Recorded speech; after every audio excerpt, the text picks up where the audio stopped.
Hello Afrika. Leo tunakuletea historia ya kabila la Wamwera, ikiwa hii ni Sharukani Online TV. Hivyo baki nami hapa mpaka mwisho wa nakala ili uweze kutambua mambo mengi yaliyoko katika kabila la Wamwera. Wamwera ni kabila la watu wanaopatikana kusini mwa Tanzania katika mkoa wa Lindi, na hasa ni katika wilaya ya Nachingwea, Ruangwa, Lindi mjini kidogo, Kilwa kidogo na Liwale kidogo. Asili ya kabila la Wamwera ni kaskazini magharibi mwa nchi ya Msumbiji.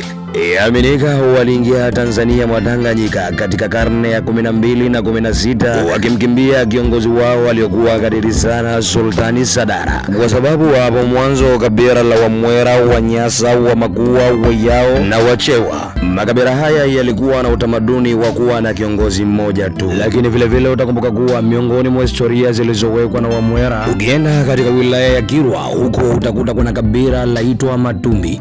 Matumbi, jina hili liliitwa na Wamwera wakimaanisha kuwa Wamatumbi ni watu wa mlimani. Lakini vile ukisafiri kwenda Lindi mjini utakuta kuna uwanja mkubwa wa soka unaoitwa Ilulu Stadium. Jina hilo ikiwa ni kuenzi milima ya Ilulu iliyoko Nachingwea, ambapo Wamwera walitumia vizuri sana katika vita vya Majimaji kuwaporomoshia mawe na mishale maaskari wa Kijerumani. Walikimbilia mlimani mara baada ya kuteketeza mali na mashamba ya wazungu, ikiwemo kituo cha misheni Ndanda mnamo mwaka 1906. Asili ya jina la Lindi kwa Kimwera maana yake ni shimo la choo, na ndio maana utakuta Lindi ndio mji ambao una joto zaidi kuliko Tanga, Arusha na Dar es Salaam. Wamwera kwa kawaida hujishughulisha na kilimo, hususan kilimo cha mahindi, gorosho, mihogo, mpunga, ufuta na karanga. Asili yake nyumba za Wamwera ni za mstatiri zenye muundo wa banda.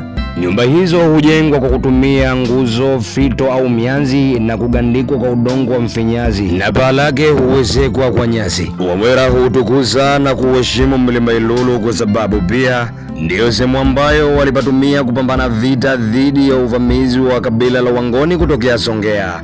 Vita hivyo vilisababishwa kwa sababu ya kugombea ardhi kwa ajili ya kilimo, makazi na utawala. Hivyo Wamwera kama kawaida yao walikimbilia juu ya mlima Ilulu na kuanza kuwaporomoshia mawe maaskari wa Kingoni. Mwishowe vita vikamalizika kwa Wangoni kupoteza maaskari wao wengi kwa idadi kubwa, ikiwa ni kwa sababu ya kazi ya mawe iliyokuwa kubwa.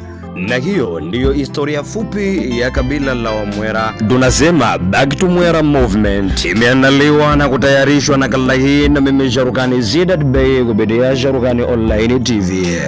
Usisahau kusubscribe